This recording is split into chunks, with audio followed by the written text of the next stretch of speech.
চাল, গম, ছোলা, জব, মিক্সড ছাতু। জাতাই পিসা একদম খাঁটি মিক্সড ছাতু।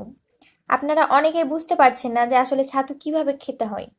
তাদের জন্য আজকের এই ভিডিওটি নিয়ে আসলাম। প্রথমে পরিমাণ মতো লবণ, এরপর চিনি,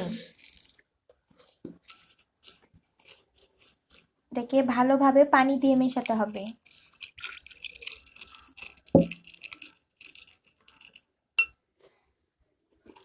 এরপর পরিমাণ মতো ছাতু দিতে হবে।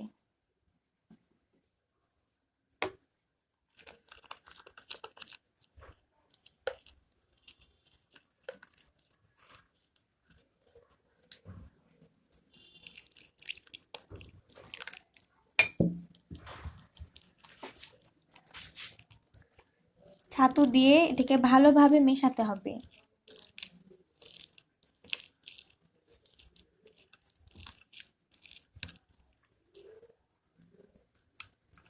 আপনারা চাইলে কেউ দুধ দিয়েও খেতে পারেন, আবার কেউ এটা শরবত বানিয়েও খেতে পারেন।